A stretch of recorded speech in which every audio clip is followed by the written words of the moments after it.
Assalamualaikum warahmatullahi wabarakatuh. Pada kesempatan kali ini saya akan melanjutkan materi tentang data processing kemarin yang sudah saya jelaskan. Kemarin hanya apa teori saja. Nah, sekarang ini adalah praktikum bagaimana melakukan pre-processing data itu. Bahasa pemrograman yang akan saya gunakan adalah bahasa pemrograman Python, sedangkan editor editornya saya menggunakan VS Code ya. Jadi mungkin teman-teman juga bisa menggunakan itu atau bisa menggunakan yang lain, tidak masalah. Jupyter Notebook atau Google Colab monggo, atau mau ke PyCharm gitu ya, atau mau di Pythonnya sendiri, di editor Pythonnya monggo dipersilahkan gitu ya. Oke, kita lanjut. Dataset yang akan kita gunakan adalah dataset Titanic ya. Jadi dataset kayak Titanic itu bisa diambil dari Kaggle dataset gitu ya. Ini Kaggle dataset di sini, mana sudah ini Kaggle dataset, kita bisa ambil di sini. Di sini tinggal kita cari apa namanya Titanic gitu ya. Titanic dataset. Nah, ini bisa diambil sendiri mau yang mana ya. Mau yang ini, mau yang ini, monggo ya. Ini tinggal di download saja gitu ya, di download saja. Saya ambil yang ini, ambil yang nomor 2 ini ya, biar sama gitu ya. Nanti di download gitu ya. Mana sih ini ya, ini tinggal di download saja di sini ya. Kalau sudah di download, oke, selesai. Tinggal nanti teman-teman hasil downloadannya itu nanti dimasukkan ke folder VS Code-nya itu ya. Ya, saya VS Code ada di dokumen, ada di sini. Jadi ini adalah data yang Titanic yang sudah saya yang sudah saya download tadi. Jadi masukkan dalam satu folder VS Code dan nanti mengaksesnya gampang gitu ya. Sekarang kita buka Visual Studio-nya. Tuh, oke.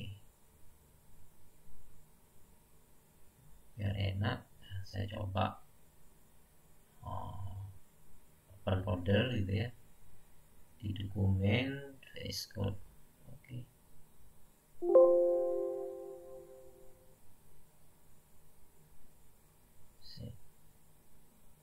Oke, ini ya, ini dia. Saya buat file baru di sini, namanya adalah proses gitu ya. Dari prosesnya sudah ada. Sekarang data pre-processing gitu ya. Karena apa? Saya menggunakan Jupyter Notebook di sini, Jupyter Notebook. Nah, jadi Jupyter Notebook itu saya integrasikan ke VS Code saya biar gampang saya untuk menjalankannya gitu ya. Jadi ekstensinya pakai IPNYB gitu ya. Kita enter. Nah, ini bentuknya adalah keliru. Rename lagi. EPYNB. Oke. Nah, ya, bentuknya akan seperti ini. Nah, untuk bagaimana kalian bisa menggunakan Jupyter Notebook yang diintegrasikan ke VS Code ya, kita di ekstensi aja ini, di download gitu ya, Jupyter gitu. Jupyter, nanti kita cari Jupyter yang akan kita install. Kalau punya saya yang tadi gitu ya, yang ini ini ya, Jupyter yang ini, yang punya Microsoft ini. Nah, ini yang saya install. Sudah saya install. Kalau sudah ya sudah selesai berarti. Oke, kita lanjut di sini ya. Jadi data tesnya sudah saya masukkan tadi ya. Data tesnya ini tested ya, tested. Nah, nanti saya masukkan di sini. Sebelum itu kita mengimport library dulu. Nah, kalau kalian masih belum install library-nya, maka pergi ke sini. Ini diklik sini, pergi ke terminal. di sini pip gitu ya, install. Yang kita butuhkan adalah pandas dulu, pip install pandas. Kita itu di enter. Nah, karena punya saya sudah diinstal, maka tidak usah install lagi. Kalau kalian masih belum, maka install dulu pandasnya, karena library yang akan kita gunakan adalah pandas itu ya. Oke, kita langsung di sini import. Nah, karena sudah saya install pandasnya as pd gitu ya. Oke, setelah itu data set sama dengan kita membaca datanya ya, fetch CSV. Karena datanya berupa CSV, kita CSV kayak gitu. Nah, sudah tested ya, tested titik CSV. Nah, oke. Setelah itu baru kita coba print dulu datanya. Takutnya datanya tidak terbaca. Dataset. Oke. Dataset. Jalankan. Oke, datanya berhasil dijalankan, gitu ya. Ini datanya. Datanya ada beberapa data, gitu ya. Ada data. Kalau kita ingin hanya menampilkan 10 saja, bisa titik head, gitu ya. Titik head. Nah, kalau 10 data kita jalankan. Nah, ini ya. Jadi 10 data. Dari data dimulainya pasti kalau dari 0, 0, 0 ini adalah data ke 1 gitu ya. 1, 2, 3 sampai 10. Ini ada datanya gitu ya. Fare cabin, tiket, embarkade dan lain-lain. Nah, selanjutnya ini kita sudah bisa menampilkan datanya. Selanjutnya kita ingin mengetahui jumlah kolom dan baris gitu ya. Jumlah kolom dan baris. Kita masuk ke sini.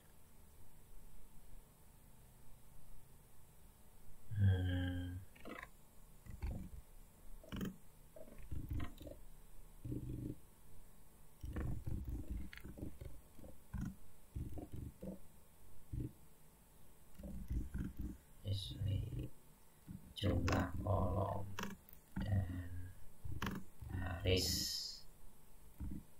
Oke, kita menghitung jumlah kolom dan baris.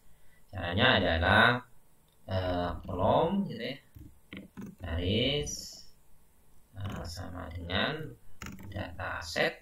Dataset yang di atas dipanggil lagi .shape ya. Setelah itu baru di enter, kita print gitu ya, kita print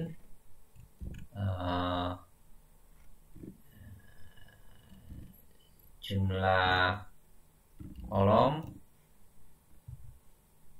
ya, kolom. Terus yang kedua adalah print jumlah baris. Baris ya. Nah, jalankan. Nah, udah muncul. Ini. Oke aja. Nah, ketahuan ya. Jadi yang jumlah kolom dan barisnya di sini ketahuan gitu ya.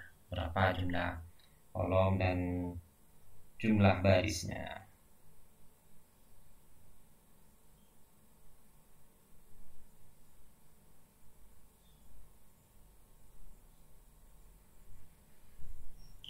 Gini sudah. Ini mengetahui jumlah kolom dan baris data. Oke ya. Selanjutnya kalau kita sudah tahu bahwa kolom jumlah barisnya itu ada 12 baris dan jumlah kolomnya itu ada 418 kolom.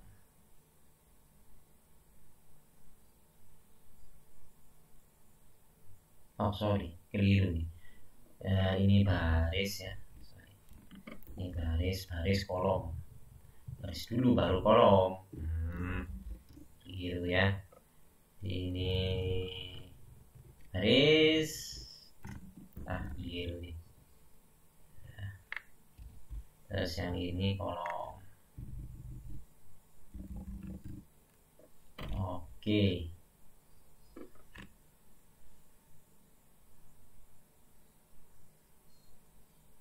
Itu ya. Tetap baris kolom row, baris kolom ya, enggak dibalik juga enggak masalah sih sebenarnya, tapi biar bagus bentuknya. Nah, barisnya ada 18 baris, yang kolomnya ada 12. Nah, kita lanjut ya. Nah, selanjutnya kita mencoba untuk mengambil data pada kolom tertentu ya. Mengambil data pada kolom tertentu. Jadi kan kolomnya banyak tadi. Jadi saya cuma ingin mengambil berapa kolom saja. Jadi bisa dengan data gitu ya. Data sama dengan data set titik log. Jadi kita log aja lokasinya mana gitu ya.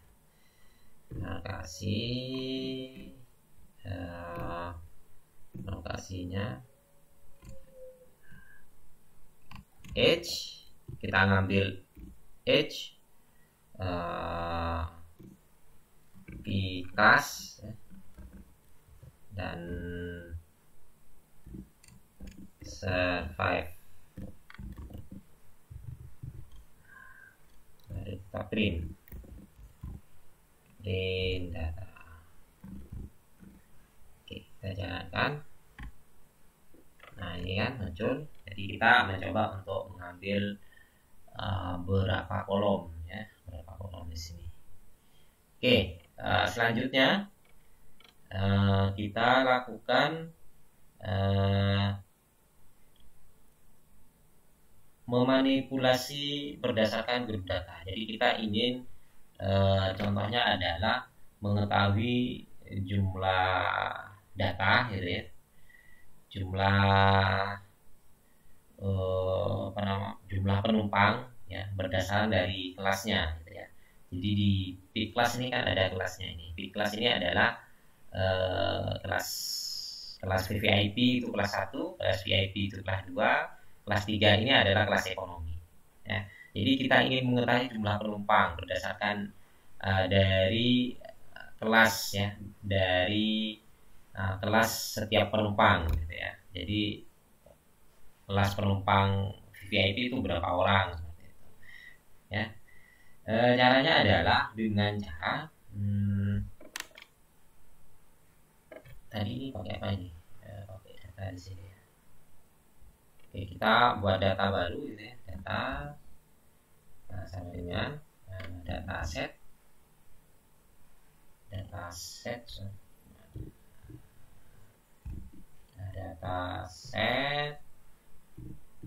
oke, name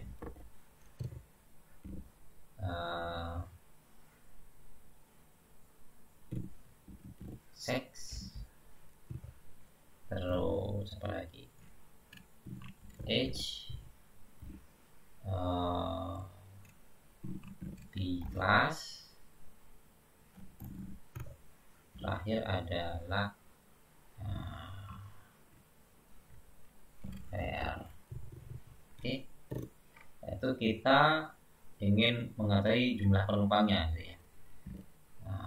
Penumpang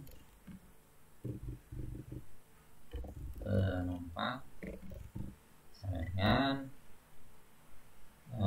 data, kita akses data yang di atas. Nah, kita pakai library group by gitu ya, mau digrupkan berdasarkan dari kelasnya gitu ya, berdasarkan dari kelas penumpang, terus namanya gitu, name-nya. Jadi name ini nanti fungsinya adalah untuk menghitung jumlah penumpang berdasarkan namanya itu nanti. Oke. Oke. Selanjutnya kita print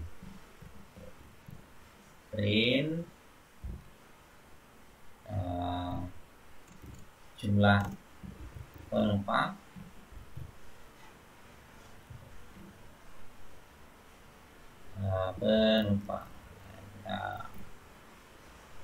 kita jalankan ini.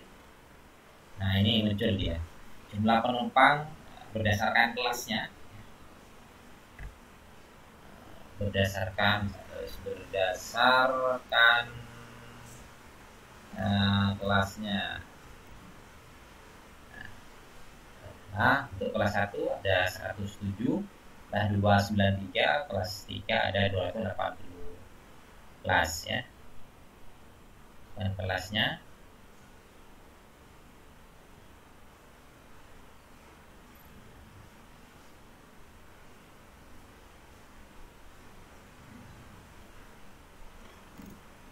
ini dia bagus gitu ya. Kita enter. Nah, seperti itu.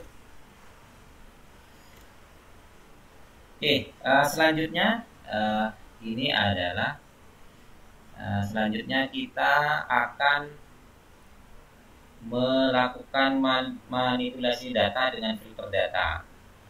Jadi dari yang tadi kita coba untuk mengetahui jumlah penumpang ya, jumlah penumpang lagi yang berdasarkan kelas itu tadi, berdasarkan kelas itu berapa penumpang yang meninggal di kelas 1 ya, berapa jumlah penumpang yang tidak meninggal di kelas 1 ya, di kelas 2 dan kelas 3. Jadi kita menggunakan data yang tadi, data yang ini ya, tetap ya, data ini kita masukkan. Kita langsung aja kita ingin mencoba untuk mengetahui berapa jumlah penumpang di kelas 1 ini yang meninggal dan yang tidak meninggal gitu ya. Jadi per kelas ini kita ingin mengetahui gitu ya. Kita tahu bahwa apa survive ini dilambangkan dengan 0 itu yang meninggal dan 1 ini tidak meninggal gitu ya, hidup gitu ya, bertahan. Maka kita buat yang meninggal, yang hidup dulu ya, dari yang hidup. Jadi berapa orang yang hidup di setiap kelas itu, gitu ya. Hidup sama dengan ya, data, kita ngambil data yang ini. Data sama dengan hidup sama dengan data berdasarkan kelas ya. Di kelas titik log, jadi kita log aja, datanya log, tapi di lognya berdasarkan di kelas ya. Log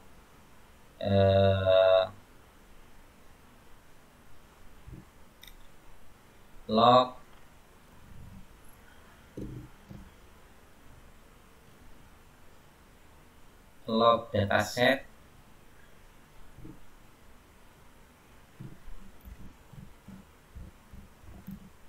survive ya. Jadi kita logkan berdasarkan kelas yang tadi itu yang survive berapa gitu ya. Survive yang hidup itu berapa, sama dengan 1. Nah, jadi kita ingin mengetahui kan survive yang sama dengan 1 di P class itu berapa. Nah, itu ya. Seperti itu cara bacanya ya. Nah, jadi kita print di sini. Nah, print hidup gitu ya. Print penumpang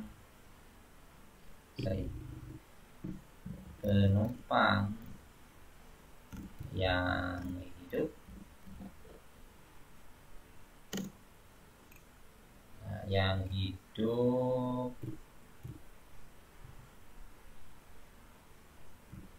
hidup. Kita coba dulu. Nah, ya, penumpang yang hidup ini ya. Nih, ada berapa ini? Seperti ini datanya ini. Yang hidup itu ya di kelas 3 ini berapa, itu ini keseluruhan datanya. Nah, kita coba untuk kasih, kita hitung aja value count ya. Value count. Nah, ini kelihatan sudah ya. Jadi yang kelas 3 itu ada 72 penumpang yang hidup gitu ya. Yang penumpang 1 itu ada 50, penumpang 2 itu ada 30. Nah, kita copy paste yang ini, kita buat yang meninggal ya. Jadi meninggal kita ubah ini meninggal. Di sini 0 ya, kalau meninggal berarti 0. Di sini meninggal. Meninggal. Oke, di sini penumpang yang meninggal. Kita jalankan. Nah, ini ya, muncul lagi yang meninggal di kelas 3 itu 146, 63 dan 57. Nah, lalu setelah itu kita lakukan yang terakhir adalah kemarin di cleaning data itu mengisi missing value gitu ya, mengisi nilai yang kosong. Nah, jadi ada data yang kosong itu nanti kita apa namanya, kita isi datanya gitu ya, biar nanti tidak kosong dengan cara menggunakan rata-rata ya. Ditransformasi dengan menggunakan nilai rata-rata. Itu bagaimana caranya? Oke, kita coba ya, mengisi nilai yang kosong. Nah, jadi ada nilai yang kosong nanti. Jadi saya buat data dulu ya, data baru gitu ya, biar enggak kecampur dengan yang di atas. Data baru sama dengan kita akses datanya, kita ambil data set titik log, nah, tetap titik log ya, sorry pakai ini nih, titik log ya. Apa yang kita log di sini, age ya, umur, dan fare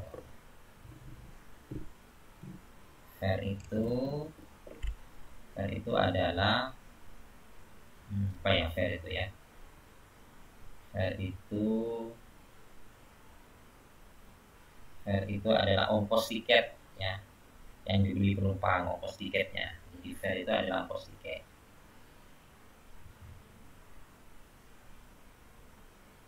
Oke, kita lanjut ya, kita ongkos tiketnya.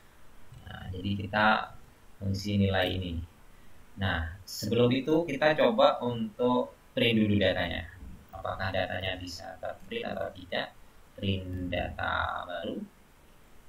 Nah, data baru kita ambil paling atas saja, add gitu ya, add. Oke, bisa ya, ambil 5 data paling atas. Oke, bisa ambil. Oke, kita ambil data 15 data gitu ya, 15 data.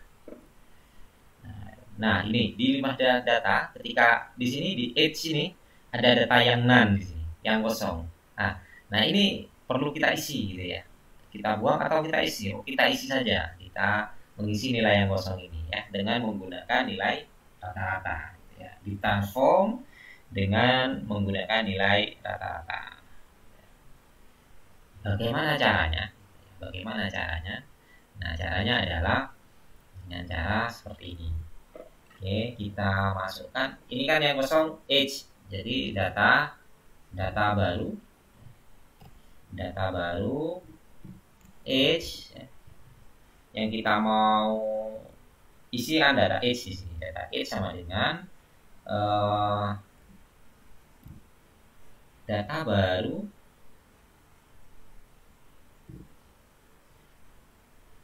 age ya. Data baru age dot filna sama dengan dalam kurung kita ngambil data dari dataset, data keseluruhan itu. Ingat tadi ada group by ya, ada group by.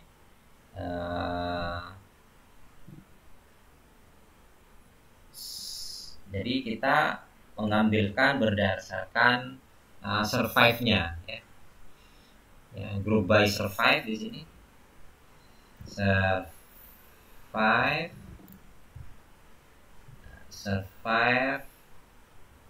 ya. Terus juga age kita transform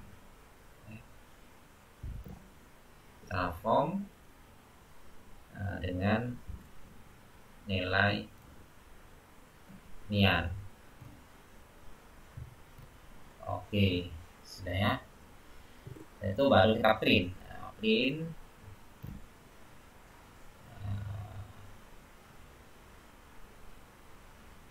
Data baru ya, print data baru,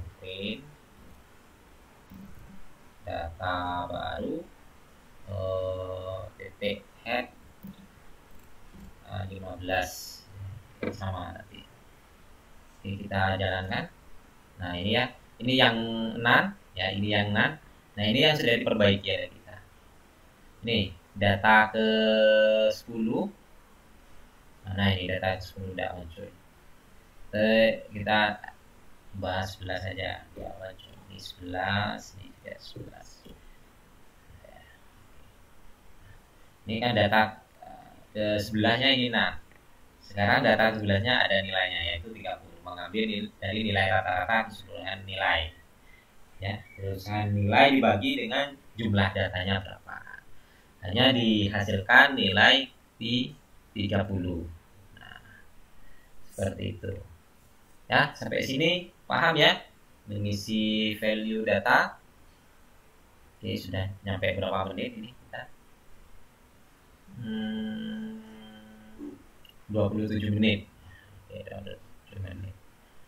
Oke, kita akhiri dulu. Nanti kita lanjut untuk yang menggunakan normalisasi pakai min-max dan pakai gitu ya, pakai z-score. Sampai sini karena sudah 30 menit kita akhiri dulu. Nanti kita sambung bagaimana mengisi missing value itu dengan cara min-max ya, normalisasi dengan cara min-max dan dengan cara z-score. Oke, sampai sini dulu. Mohon nanti dipelajari ya. Assalamualaikum warahmatullahi wabarakatuh.